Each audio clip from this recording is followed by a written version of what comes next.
오늘은 하나님은 나부터 변화시키십니다. 하나님은 나부터 변화시키십니다. 라는 제목으로 말씀을 나누겠습니다. 오늘 말씀은 우리가 잘 아는 이방인의 군대 장군이었던 이 고넬료가 회심한 사건의 이야기입니다. 이 말씀이 굉장히 중요한 이유는 뭐냐면 유대인들 안에 갇혀 있었던 복음들이 실은 이제 공식적으로 이방인들에게 이제 복음이 들어가고 구원의 문이 활짝 열렸다. 이방인들에게 성령의 역사를 통해서 구원의 역사가 이제 일어난다는 상징적인 사건이기 때문에 그렇습니다. 1절에 보면 고넬료를 이렇게 소개합니다. 1절에 이달랴 부데라 하는 군대의 백부장이다. 그러니까 한 대대장 정도 되겠죠. 그러면서 그를 이렇게 소개합니다. 2절에 보니까 경건하여 온 지방과 더불어 하나님을 경외했고 또 백성을 많이 구제했다. 그리고 항상 기도한 사람이었다. 세 가지로 간략하게 신앙적인 모습에 대해서 이야기합니다. 온 지방과 더불어서 하나님을 경외했고 또 많이 구제했고 항상 기도하는 사람이다 라고 소개해요. 여러분 여기서 하나님을 경외한 사람이다 라고 이야기를 하는데 하나님을 예배한다는 말이죠. 그러나 우리가 이 고넬료를 일단 살펴보면 여기에는 뭐 하나가 문제가 있냐면 유대인들은 그럼에도 불구하고 이 고넬료를 유대인으로는 인정하지 않아요. 유대인들처럼 하나님을 경외해요. 유대인들처럼 말씀을 따라 사람들을 구제하는 일을 해요. 유대인들처럼 항상 기도해요. 근데 유대인들은 이 고넬료를 유대인으로 인정해 주지 않아요. 여전히 유대인들은 이 고넬료를 이방인으로 취급합니다. 여러분 그런데 우리가 한번 질문을 해볼 게 있습니다. 그러면 여러분 고넬료는 하나님을 경외해서 하나님을 예배하는 사람이에요. 하나님의 말씀을 따라서 그래서 어려운 사람들을 돕고 구제하는 일을 해요. 심지어 항상 유대인들처럼 하나님을 잘 믿은 유대인들처럼 항상 기도하는 사람이래요. 그러면 고넬료는 구원을 받았을까요? 고넬료가 오늘 죽는다 그러면 하나님의 나라에 들어갈 수 있냐는 거예요. 우리가 보고 있는 10장의 말씀에 소개되어지는 고넬료의 모습을 보면 네, 고넬료가 당연히 구원을 받았겠죠 라고 우리는 이야기할 수 있습니다. 그런데 11장으로 넘어가 보면 고넬료가 아직 구원받지 못했다 성경은 밝히 이야기하고 있습니다. 우리 11장 13절 14절의 말씀을 같이 한번 읽어보겠습니다. 자막입니다. 시작. 그가 우리에게 말하기를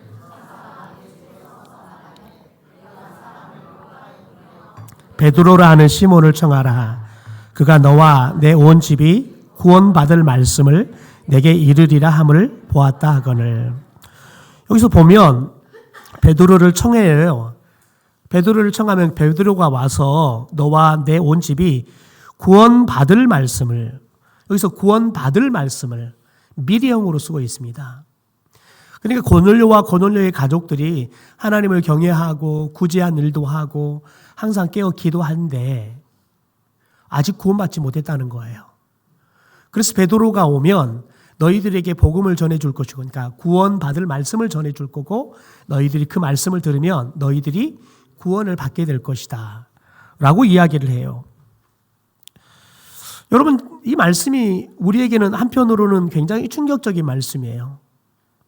왜 우리와 너무 비슷하지 않습니까? 우리도 하나님을 경외해서 주일이면 또 심지어 토요일이면 새벽이면 함께 와서 하나님을 경외하며 예배합니다. 우리들이 말씀을 따라서 어려운 사람들을 돕는 일도 하고 우리가 교회에 와서 이렇게 봉사 일도 합니다. 또 우리들이 기도하지요. 매일 말씀을 읽습니다. 여러분 그런데 하나님은 그런 고넬료와 고넬료의 가족이 아직 구원받지 못했다라고 이야기합니다. 왜냐하면 예배를 드린다고 해서 그 예배를 드리는 게 우리를 구원할 수 있는 게 아니에요. 우리가 구제한다고 해서 그 구제하는 일이 우리를 구원할 수 있는 게 아닙니다. 우리가 여러분 열심히 기도한다 그래서 우리가 기도하기 때문에 구원을 받는 게 아니라는 거예요. 여러분 그래서 오늘 말씀을 가지고 이렇게 정리해 본다면 고넬료를 향해서 이렇게 평가할 수 있는 겁니다. 야 고넬료야, 너는 하나님을 경외해서 예배를 드리고 기도하는 거, 구제하는 걸 하는 걸 보니까 참 좋은 훌륭한 사람이다. 그러나 너는 거듭나야 한다 이 말이에요. 여러분 우리는 이미 이런 메시지를 다른 이야기 속에서 우리는 이미 들어본 적이 있습니다. 예수님께서 니고데모에게 하신 말씀입니다. 여러분 니고데모는 예수님이 하나님이 보내신 분이라는 것을 알았습니다. 니고데모는 도덕적이고 종교적이고 영적인 사람이었습니다. 그래서 한밤중에 예수님을 찾아오지요. 그런데 예수님은 니고데모에게 뭐라고 말합니까? 니고데모야, 너는 이로부터 거듭나야 한다라고 이야기해요. 하나님의 말씀을 지켜야 한다라고 말했을 때 니고데모가 저는 어릴 적부터 그 모든 말씀들을 다 지키며 살았습니다. 그러니까 니고데모는 여러분 유대인이었기 때문에 하나님을 경외한 사람이에요. 그래서 성전에 가서 예배도 드리고 기도도 하는 사람이에요. 더 나가서 하나님의 말씀을 따라서 다 지키며 사는 사람이었다고요. 여러분 그런데 예수님은 그런 니고데모에게 뭐라고 말하냐면 너가 이로부터 거듭나야 한다라고 이야기를 해요. 여러분 리처드 백서라는 목사님이 해심이라는 자신의 책에서 이런 말을 합니다.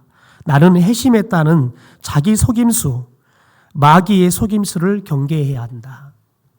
여러분 저와 여러분이 교회를 다니면 구원을 받는다라는 속임수, 저와 여러분이 예배를 드리면 구원을 받는다라는 속임수, 저와 여러분이 열심히 헌금을 잘하면 내가 구원받는다라는 속임수, 저와 여러분이 깨어서 열심히 기도하잖아요. 그러면 저와 여러분이 구원받았다라는 속임수가 우리 안에 있다는 거예요. 여러분 우리가 오늘 그래서 도대체 이 고넬료에게 하나님께서 어떻게 구원하기를 원하시는지 이 부분을 좀 살펴보려고 하는데요. 여러분 고넬료가 구원받기 위해서 큰 장벽 하나가 떡하니 하고 있습니다. 아이러니하게도 고넬료에게 복음을 전해줘야 될 베드로가 큰 장벽입니다. 좀 더 여러분 정확하게 이야기한다 그러면 베드로 그 자체가 장벽이 아니라 베드로 마음속에 있는 삶에 대한, 특별히 이 이방인들에 대한 그들의 가치관, 세계관이 장벽이었다는 거예요. 이방인은 왜 창조했느냐? 하나님이 지옥의 땔감으로 쓰려고 하나님이 만들었다. 유대인들은 그렇게 이야기를 해요. 왜냐하면 하나님의 백성이 되고 구원을 받아서 하나님의 나라 갈 수 있는 사람은 하나님이 선택한 선민인 유대인들만 그게 가능하다고 생각했어요. 그러니까 유대인들 외에 다른 이방인들은 다 하나님께서 하나님의 백성으로 구원해 주지도 않고 또 천국을 주지도 않는 사람들이라는 거예요. 오히려 지옥의 땔감으로 쓰려고 만든 사람이다라는 생각들을 하고 있었다는 거죠. 그러니까 이방인들이 절대 복음을 들어도 안 되고 들어도 구원 못 받는다. 왜냐하면 하나님이 구원하는 사람들이 아니니까요. 더군다나 이방인들은 부정하다 생각했어요. 그래서 이방인들을 접촉하면 자기들로 부정하다고 생각했어요. 왜냐하면 그들은 유대인의 레이기에 나와 있는 정결 예법에 의해서 여러분 철저하게 그런 생각들을 하고 있었기 때문에 그렇습니다. 여러분 그런데 여러분 그런데 이런 베드로가 오늘 보면 하나님이 특별히 고넬료에게 야 베드로를 너희 집에 청해라 라고 이야기를 해요. 여러분 고넬료를 구원하기 위해서 이 고넬료의 가정을 구원하기 위해서 예수님께서 고넬료에게 야 너가 베드로를 청해서 너희에게 구원의 일을 말씀을 너희들에게 전하게 해라 이 말이지요. 그런데 여러분 동시에 하나님께서는 이 고넬료의 해심, 고넬료의 가족들의 구원을 위해서 장벽이 되어지는 베드로를 향해서 하나님께서 일을 하십니다. 특별히 두 가지 일을 하십니다. 첫째는 베드로를 무두장이 시몬의 집으로 보내십니다. 여러분 9장 43절 10장 6절에 보면 베드로는 무두장이 시몬의 집에 머물고 있습니다. 여러분, 그런데 무두장이는 어떤 직업이냐면 가죽을 만드는 직업이에요. 이때 당시에 가죽을 만들려고 그러면 어떻게 해야 되냐면 이 가죽의 주 원료가 동물의 껍데기예요. 그러니까 이 가죽을 만들기 위해서는 반드시 죽은 동물의 사체를 만져야 되는 거예요. 죽은 동물의 이 가죽들을 벗겨내어서 그걸 가공해서 이 가죽 제품들을 만들어야 되는 게 무두장이에요. 그러니까 유대인의 정결법에 의하면 죽은 동물의 사체를 만지면 부정하게 돼요. 부정한 그 사람이 누구를 접촉하잖아요. 접촉한 그 사람도 부정하게 돼요. 그래서 이 무두장이들은 유대인들이 절대 가까이 하지 않아, 인간 취급도 하지 않았어요. 왜냐하면 부정한 사람이라고 취급했기 때문에 그렇습니다. 더군다나 이 사람들이 자기가 만나서 접촉하게 되면 자기들도 부정하게 돼요. 그럼 하나님 앞에 가서 예배를 할 수 없는 겁니다. 그러니까 이 무두장이는 절대 유대인들이 가까이 하면 안 되는 존재예요. 여러분, 그런데 하나님은 고넬료를 구원하기 위해서 이런 베드로, 특별히 그런 가지고 있는 편견, 잘못된 유대인의 가치관들, 여러분 이것들을 변화시키기 위해서 무두장이 시몬의 집에 가서 머물게 해요.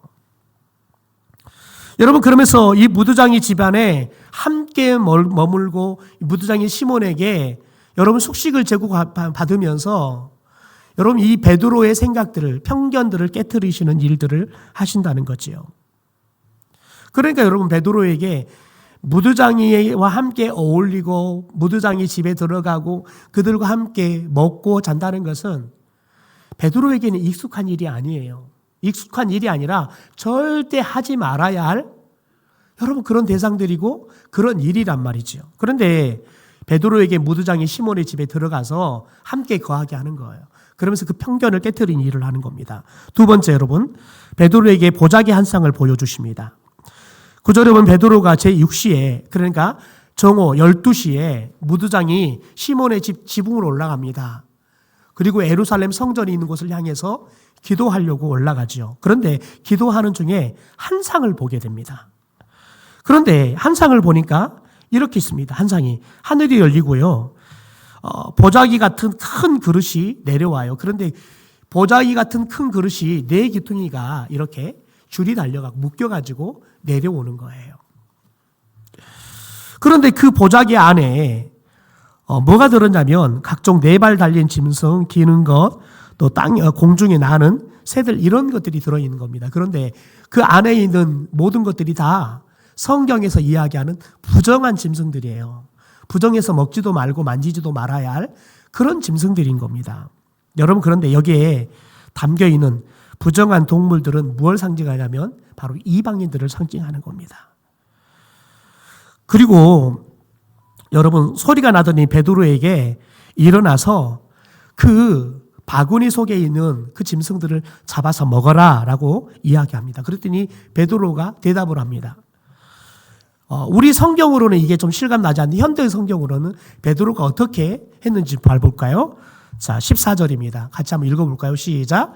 베드로가 소리쳤다. 네, 그렇게 이야기 안 했어요. 베드로가요. 베드로가 어떻게 했다고요? 소리쳤대요. 소리쳤대요.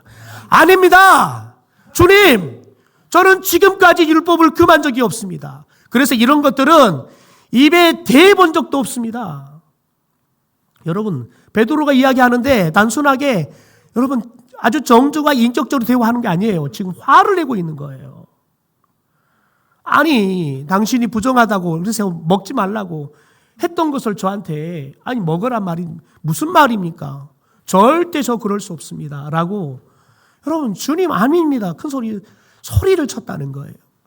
여러분 지금 한상 가운데 주님이 말씀하세요.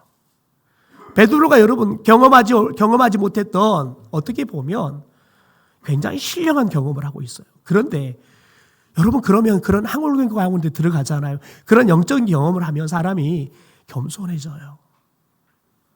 사람이 겸손해진다고요. 함부로 말을 할 수가 없어요. 그런데 여러분 베드로가 경기하듯이 여러분 지금 한상 가운데 주님의 음성이 들리고 필요 없어요. 지금 경기하듯이 막 소리를 치면서 이야기하는 거예요. 저는 입에도 대본 적이 없다고. 절대 먹을 수 없다 이 말이지요. 여러분, 오늘 여러분 베드로가 이렇게 이야기 치는데 이 베드로의 말에는 모순점이 있어요. 베드로가 여러분이 왜 이런 부정한 동물들을 입에 대지 않았어요? 하나님의 말씀이 먹지 말라 그랬기 때문에요. 그러니까 하나님의 말씀에 순종했기 때문에 먹지 않았어요. 그런데 여러분, 이런 베드로가 지금 하나님이 베드로에게 야, 그거 잡아 먹어라 말을 해요. 그런데 그 하나님의 말씀에 뭐래요, 베드로가요? 왜 소리를 치고 화를 낸다고요? 대꾸한다고요. 여러분, 베드로가 얼마나 모순적이에요. 하나님의 말씀에 순종하기 위해서 지금까지 입에 대지도 않았어요. 그런데 하나님의 말씀이 들렸어요. 그런데 하나님의 말씀에 순종하겠다고 하나님의 말씀에 순종하지 못하겠다 소리를 치는 거예요. 여러분, 이게 얼마나 어이없는 일을 지금 베드로가 저지르고 있는 겁니까? 여러분, 마치 그와 같은 거에 제가 여러분에게 이야기했듯이 여러분, 우리가 우상을 섬기지 말아라 라고 이야기를 하잖아요. 그러니까 한국 사람들은 예수를 믿기 시작하면 예전에는 제사를 드렸는데 예수 믿고 나면 제사를 안 드리게 돼요. 그러면 온 가족들이 동시에 안 드리면 괜찮은데 가족들은 여전히 제사를 드려요. 그런데 내가 여자예요. 큰 며느리예요. 그러면 제사 음식을 준비해 줘야 돼요. 그런데 여러분 생각해 보세요. 내가 이제 예수를 믿기 때문에 내가 우상을 섬기지 않기 때문에 우상에게 드리는 제물을 내가 만들 수 없다. 여러분, 그러면서 제사 음식을 안 만드는 거예요. 그럼 집안이 분란이 일어나겠지요. 여러분, 그런데 생각해 보세요. 내 이웃을 내 몸처럼 사랑해라. 원수를, 내 핍박하는 사람을 사랑하라라고 이야기했어요. 그러니까 우리가 우상을 섬기지 말라는 하나님의 말씀에 우리가 순종한다고 정작 우리 가족을 사랑하는 게 아니라 우리 가족들과 적대하고 싸우고 화목을 깨뜨려 버리는 일들을 우리들이 저질러 버린단 말이죠. 여러분, 얼마나 이율배반적인 행동이에요. 나는 믿음이 있어서 믿음대로 살아야 하기 때문에 내가 더 이상 제사 음식 못 만들겠습니다. 그런데 하나님은 내 이웃을 내 몸처럼 사랑해라 라고 말하는데 내가 다른 사람과 화목하는 관계를 맺도록 화목의 직책을 뒀다라고 이야기하는데 우리는 화목을 깨뜨려 버린 사람이 돼 버린다고요. 여러분, 그러면 하나님의 말씀을 지킨 거예요? 안 지킨 거예요? 지켰는데 안 지켰네요? 그럼 지킨 거예요? 안 지킨 거예요? 아리송하나요? 네, 안 지킨 거예요. 여러분, 지금 베드로가 그러는 상황이에요. 여러분, 베드로는 분명히 성령으로 거듭이 났어요. 여러분, 그런데 여전히 변화돼야 할 부분이 있다는 거예요. 왜냐하면 베드로는 회심 이전에 주여 안 됩니다 한 적이 있었기 때문에 그래요. 언제요? 예수님이 이제 내가 예루살렘에 잡혀가서 내가 고난을 당하고 십자가에 죽임을 당할 것이다 라고 이야기하죠. 여러분, 그때 베드로가 이렇게 외칩니다. 마태복음 16장입니다. 우리 같이 한번 읽어볼까요? 시작. 이에 베드로가 예수를 꼭 붙잡고 주님, 안 됩니다. 절대로 이런 일이 주님께 일어나서는 안 됩니다 하면서 주님께 항의하였다. 여러분, 베드로가 예수님을 지키겠다고 예수님의 말씀대로 따라 살겠다고 제자가 되었어요. 그런데 예수님이 내가 이제 하나님의 뜻대로 내가 잡혀가서 고난당하고 십자가에 죽게 될 것이다. 내가 이 하나님의 뜻을 이루겠다라고 했더니 뭐래요? 안 된대요. 절대 안 된대요. 여러분 보세요. 주님을 꼭 붙잡았대요. 뭐 절대 그럴 수 없다는 거예요. 절대 그런 일이 일어나서도 안 된다는 거예요.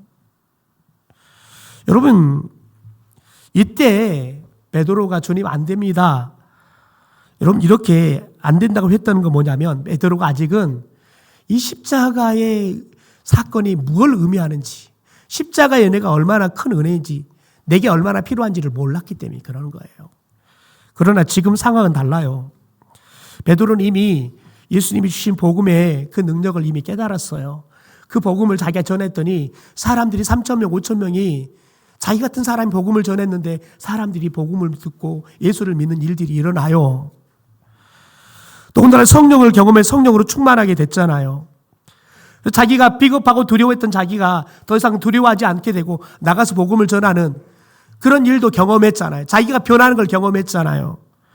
그러나 오늘 말씀은 베드로가 여전히 깨지고 부서져야 할 게 있다는 거예요. 여전히 그 안에는 이방인은 구원을 받을 수가 없다. 이방인들은 부정한 사람들이다. 이방인들은 지옥의 땔감이다. 라고 생각하는 그의 가치관들, 그의 세계관들, 여러분 그의 언어들이 여전히 그 속에 남아있는 거예요. 다시 말해서 여러분 예수를 믿기 전에 그가 가지고 있었던 여러분 문화적인, 민족적인, 우월적인 여러분 잘못된 가치관들이 아직도 변하지 않고 구습으로 남아있었다는 거예요. 여러분 이것은 우리에게 굉장히 충격적인 말씀이에요. 불과 여러분 사도행전 9장에 본 베드로는 예수님이 했던 일들을 그대로 해요. 그래서 여러분 루다에서 애니아라는 8년 먹은 중풍병자를 예수님처럼 치료해요. 심지어 요바에서는 죽은 도르가를 다시 살리는 일까지 해요. 예수님께서 약속하신 대로 내가 했던 일을 너희도 할 것이고 나보다 더 큰 일을 할 것이다 말했던 말씀이 이 베드로의 삶의 성취가 되어지는 여러분 그런 거룩한 삶을 베드로가 살고 있다고요. 그런데 베드로를 보세요. 이런 위대한 베드로가 이방인에 대한 편견을 여전히 갖고 있다고요. 여전히 내이기 율법의 의식에 매여 있어요. 그래서 주님은 베드로에게 한상 중에 말씀으로 3번을 반복해서 깨우쳐 주시는 겁니다. 우리 15절 16절입니다. 같이 한번 읽어볼까요? 시작. 음성이 다시 들려왔다.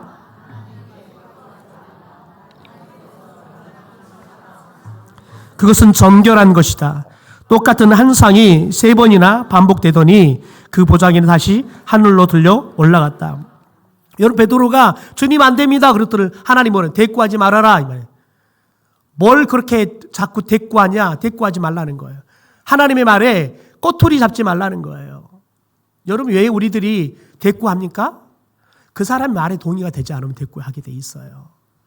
여러분 그런데 베드로가 하나님의 말씀에 순종했으니까 입도 되지 않았다는 그가 하나님의 말씀이 들리는데 뭐예요? 대꾸하고 있다고 해요. 안 된다는 거예요.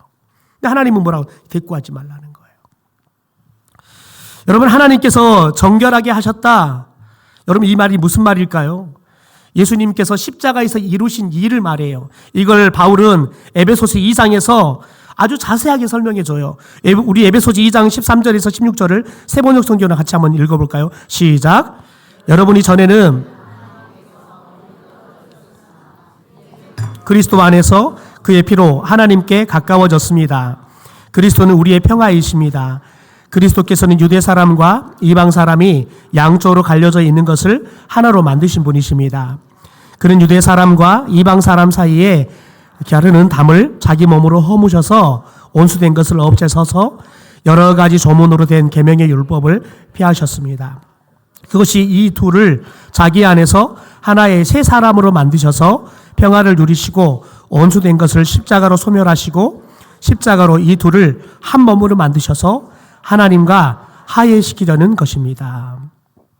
여러분 하나님의 아들 예수님의 피로 유대인이든 이방이든 모두를 다 깨끗하게 해주셨다는 거예요. 하나님은 예수님을 통해서 하나님과 사람 사이를 화목하게 했다는 거예요. 유대인과 이방인의 사이를 화목하게 하려고 막혀있는 담을 예수님께서 자신의 몸을 찢기시고 피를 흘리시면서 그 담을 다 허물어 내셨다는 거예요. 그리고 이제는 화목하게 했는데 여전히 우리는 어떻게 하고 있어요? 예수님이 다 허물은 담을 다시 다 쌓고 있는 거예요. 편견으로 그 담을 다 쌓고 있는 거예요. 그럼 주님이 어떻게 해야 돼요? 다시 주님이 여러분 몸을 찢기시면서 피를 흘리면서 다시 그 담을 허무셔야 한다고요. 여러분 저와 여러분이 이런 경우가 얼마나 많습니까? 주님이 여러분 우리 같은 죄인도 용서해 주셨어요. 그러면서 주님은 뭐라 그래요? 내가 너를 용서한 것도 너희도 용서하라는 거예요. 여러분 그런데 우리는 내게 어느 정도 수위를 넘어가서 나에게 내 마음에 상처를 주면 우리는 절대 용서하지 않아요. 원수를 삼지요. 여러분 그러면 주님은 뭘 하셔야 돼요? 주님이 또 다시 우리가 서운한 그 담들을 헐기 위해서 그분이 몸을 찢기시면서 피를 흘리시면서 여러분 일하셔야 돼요. 여러분 그래서 우리가 기억해야 할 게 뭐냐면 저와 여러분이 원수가 되었던 그 관계를 저와 여러분의 의지로 절대 해결할 수가 없어요. 나에게도 그 사람에게도 예수 그리스도의 여러분 보혈이 흘려 여러분 가야 하는 거예요. 예수님이 다시 그분의 몸으로 우리가 만들어 놓은 그 담들을 다 허무시는 예수 그리스도의 여러분 십자가의 보혈의 은혜가 또 화목케 하시는 역사가 우리 안에 일어나야지만 그 담이 허물어져요. 여러분 우리가 설교를 들으면 마음이 찔려서 아유 내가 해야지 하지만 여러분 정신 차리고 보면 아이고 내가 어떻게 저 사람은 나 다른 사람은 다 용서해도 나 저 사람만큼은 그런다고요. 여러분 그래 필요한 게 뭐냐면 저와 여러분이 결심으로 설교 들으면서 은혜로요. 여러분 절대 안 돼요. 뭐가 임해야 돼요? 예수님의 십자가의 보혈의 은혜가 내게도 임해야 돼요. 그 사람에게도 임해야 돼요. 근데 먼저 누구에게 임한다는 거예요? 나에게 임한다는 거예요. 여러분 우리는 사람을 보는 관점이 달라져야 돼요. 베드로는 여전히 사람을 보는 관점을 특별히 이방인을 보는 관점이 바뀌지 않았어요. 여러분 예수님은 예수님의 십자가 보혈로 이방인도 유대인도 똑같이 깨끗하게 했다는 거예요. 더군다나 이들이 가지고 있는 말씀에 근거한 담을 그들이 세워놨는데 그 담도 예수님이 다 허물어 주셨다예요. 왜요? 정결하게 했으니까요. 그래서 의미 없는 법이 되게 만드셨다. 폐하셨다는 거예요. 여러분 그런데 우리는 여전히 주님이 폐해버린 그 법에 사로잡혀서 이미 그 법이 우리의 삶의 가치관이 되어버리고 문화가 되어버리는 것 여러분 그것을 아직도 변화시키지 못하고 꼭 붙잡고 있는 거예요. 여러분 그러면 어떤 문제가 생깁니까? 주님이 다시 역사해야 되는 거예요. 여러분 하나님은 남을 변화시키기 전에 반드시 먼저 나부터 변화시키십니다. 우리 15절 볼까요? 같이 다시 한번 읽죠. 시작. 음성이 다시 들려왔다. 하나님께 대꾸하지 말라. 하나님께 정결한 음식이라 하시면 그것은 정결한 겁니다. 여러분 베드로의 믿음 여러분 그가 선택적으로 순종하는 베드로의 믿음을 하나님께서 변화시켜요. 뭐래요? 야 대꾸하지 말아라. 내가 정결하게 했다. 그러니까 그건 대꾸할 이유가 되지 않는다는 거예요. 여러분 그러면서 말씀으로 이 베드로의 편견을 없애고요. 그 다음에 두 번째 지시하는 게 뭐냐면 평생에 한 번도 해보지 않은 여러분 익숙하지 않는 일을 하게 해요. 그게 고넬료의 집으로 가게 하는 거예요. 보십시오. 우리 23절 같이 한번 읽어볼까요? 시작. 베드로는 그들을 불러들여 한 밤을 쉬게 하였다. 이튿날 베드로가 그들과 함께 가자 요바의 신자 몇 사람도 따라 나섰다. 여러분 보십시오. 고넬료가 데리러 오니까요. 가까이 하지 않았어요. 그런데 어떻게 해요? 이제는 자기 머물고 있는 무두장이 시몬의 집에 들어오게 해요. 그리고는 같이 쉬어요. 그리고는 그 다음 날요. 베드로가 고넬료와 두 하인과 여러분 병사와 함께 갔대요. 어디에요? 고넬료의 집으로 갔대요. 여러분 베드로가 언제 변화되어지는 겁니까? 베드로가 여러분 언제 변화가 돼요? 그가 익숙하지 않는 무두장이 시몬의 집에 들어가고 익숙하지 않는 고넬료를 맞아들이고 고넬료의 집에 가기 시작할 때 그가 그 편견들이 변하기 시작하는 거예요. 여러분 내가 저 사람은 절대 용서할 수가 없어. 내가 저런 부류의 사람들은 아무리 전해도 예수 믿을 가능성이 없어. 이건 편견이에요. 우리 가지고 있는 편견이 뭐예요? 사람은 바꿔 쓰는 거 아니다. 맞아요? 틀려요? 맞아요? 틀려요? 여러분 맞다 그러면 여러분 여전히 지금 베드로예요. 미안한데 여러분 저도 마찬가지였어요. 사람은 바꿔 쓰는 거 아니다. 여러분 이게 우리가 가지고 있는 편견이에요. 왜요? 우리한테는 맞아요. 사람은 사람을 절대 못 바꿔요. 아무리 여러분 탁월한 학자여도 아무리 탁월한 정신과 의사여도 아무리 탁월한 상담가여도요. 절대 우리를 못 변화시켜요. 그래서 사람은 바꿔 쓰는 거 아니다. 예수님이 와도 저 사람 변화 못 시켜. 우리는 또 그렇게 이야기하거든요. 여러분 아니에요. 주님은요. 변화시키지 못할 사람이 없어요. 왜 저 사람이 변하지 않아요? 예, 내가 변하지 않아서 그러는 거예요. 그러니까 사람은 바꿔서 쓸 수 있어요, 없어요? 근데 누가 안 바뀌니까 그래요? 예, 내가 안 바뀌어서 그래요. 야, 그 말을 여러분 이렇게 생각하면 돼요. 여러분한테 야, 니는 바꿔 쓸 사람이 아니야. 여러분 그러면 기분이 매우 황홀하십니까? 예, 그분 들으면 그 말 들으면 정말 내가 니를 다시 공감하라 그럴 거예요. 여러분 그런데 우리는 그렇다고요. 사람 바꿔 쓰는 게 아니에요. 그런데 주님은 여러분 사람을 바꿀 때 그 사람을 바꿔 쓸 때 그 바꿔 쓸 사람 누구예요? 예, 나부터 바꾸셔요. 왜요? 베드로는 예수님의 복음을 알거든요. 십자가의 은혜를 알거든요. 여러분 예수님을 알고 십자가의 은혜를 아는 저와 여러분부터 바꾸시면 우리가 말하는 저 사람 바꿔도 안 바뀌어. 예수님이 오도 안 될 사람이야 말하는 그 사람 내가 바뀌면 바뀌게 될 줄 믿습니다. 여러분 보세요. 고넬료의 집에 들어가잖아요. 30절 31절을 같이 한번 읽어볼까요? 시작. 고넬료가 이르되 내가 나흘 전에 이맘때까지 내 집에서 제 굿이 기도를 하는데 갑자기 한 사람이 빛난 옷을 입고 내 앞에 서서 말하되 고넬료야 하나님이 내 기도를 들으시고 내 구절을 기억하셨다. 여러분 고넬료가 아직 구원 받았어요? 안 받았어요? 안 받았어요. 그런데 하나님은 고넬료가 하나님을 경외하고 구제하고 항상 기도하는 것을 어떻게 한다고요? 다 기억하고 계신다고요. 저와 여러분 믿음이 좋든 믿음이 좋지 않든 상관없어요. 하나님은 우리를 다 기억하고 계신다고요. 다 기억하시고요. 보세요. 이런 베드로를 준비시켜서 보내요. 베드로가 가서 복음을 전합니다. 우리 39절 40절 한번 읽어볼까요? 시작. 우리는 예수께서 유대 지방과 예루살렘에서 하신 모든 일의 증인입니다. 사람들이 그를 나무에 달아 죽였지만 하나님께서는 그를 사흘 전째 되는 날에 살리시고 나타나 보이게 하셨습니다. 여러분 이 말이 여러분 감동이 되나요? 어떠세요? 베드로가 전한 복음이 감동이 되나요? 저는 별로 감동 안 돼요. 여러분 그런데 보세요. 40절 45절 같이 한번 읽어봅시다. 시작. 베드로가 이런 말을 하고 있을 때에 그 말을 들은 모든 사람에게 성령이 내리셨다. 신자가 된 유대인으로서 베드로와 함께 왔던 사람들은 성령의 선물이 이방 사람들이 내리신 걸 보고 예, 누가 바뀌니까요? 베드로가 바뀌어서요. 가지 않았던 고넬료의 집에 가서요. 복음을 전하니까 어떤 일이 벌어요? 성령이 임해요. 성령이 임하니까 어떻게 돼요? 이방인은 고넬료와 그의 가족들과 친구들이 다 예수를 믿어요. 그러므로 여러분 우리가 기억해야 돼요. 왜 아직도 저 사람이 좀 변했으면 좋겠는데, 우리 남편이 좀 변했으면 좋겠는데, 우리 아이들이 좀 변했으면 좋겠는데 왜 안 변해요? 내가 안 변해서 그래요. 그래서 오늘은 우리가 기도했으면 좋겠습니다. 주님, 베드로처럼 저를 변화시켜 주십시오.